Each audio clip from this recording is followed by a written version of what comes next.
Hello mga ka-idol. Dito ako sa bahay. Nag-ano ako ng panangga sa ko, sanggutan. Itong ginagawa kong lakob.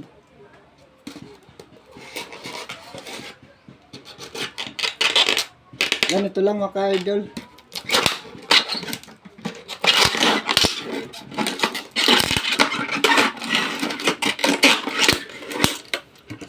Sabi daw nila mga ka-idol, mayaman na daw ako nagbablog. Kasi ang trabaho ko daw, pilot.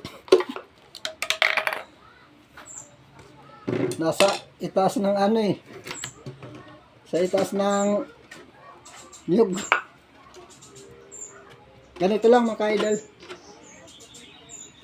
Meron ako pang butas dito. Binubutasan ko na ito. Madali lang ito mga ka-idol.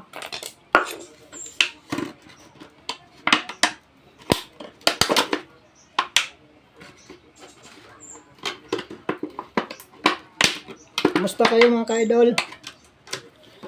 Shout out pala mananggitig din katulad ko. Ito mga ka-idol ang bahay ko. Ito. Yan, nakikita niyo mga ka-idol, mga picture yan ng mga anak ko.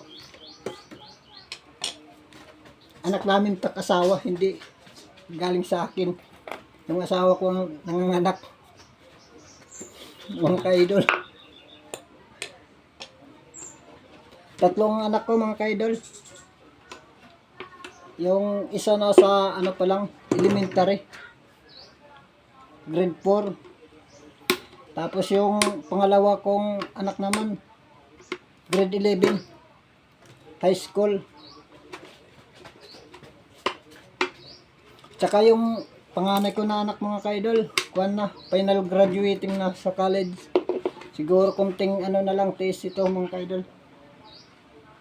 Makakatulong na rin sa aking paghanap buhay. Ganun lang kasimple ang buhay ko mga ka-idol. Dito lang kami nabubuhay sa paghanap ko. Pagkukuha ng tuba mga ka-idol.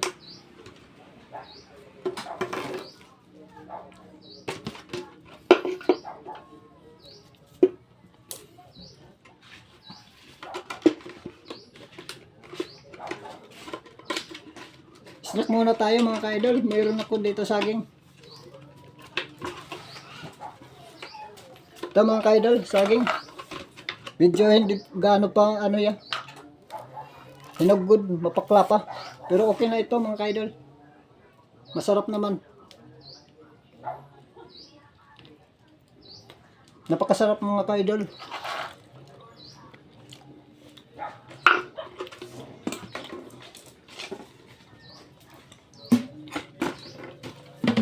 Pagtulo lang ito gagawin. Ito yung anak ko mga ka-idol. Salamat pala sa asawa ko. Katuwang ko sa paghanap buhay.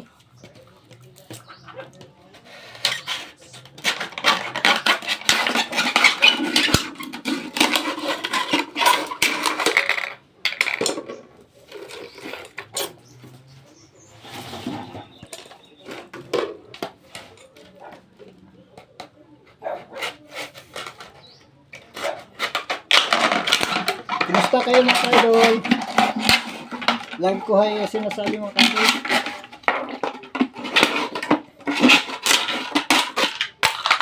Ganon din naman ako. Tatlo lang mga ka-idol itong gagawin ko. Panangga.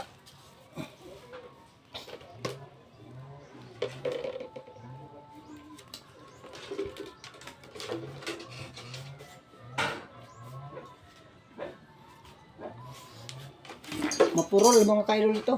Ito, may patusok ako dito. Ganito lang.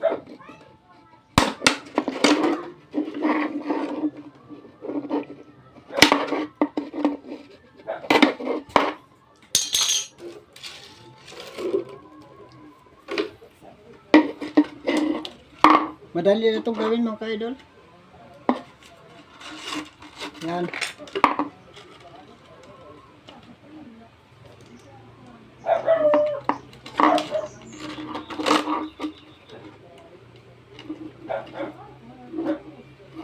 Yan, mga award ng mga anak ko, mga ka-idol. Kasi mana sa aming sa mga magulang nila, matatalino mga ka-idol. Kaya lang ako mga ka-idol, hindi ako nakapagtapos ng pag-aaral. Grade 4 lang natapos ko. Sa kawalang budget sa mga magulang ko rin.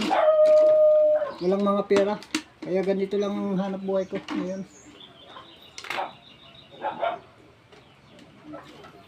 Pero kahit pa paano mga ka-idol, saludo ako sa mga magulang ko. Pinalaki kami ng may mga disiplina. May takot sa Diyos. Hindi kami nila pinapabayaan. Binabayang kami hanggang ganito na kami lumaki. So God bless you mga ka-idol. Bye bye na.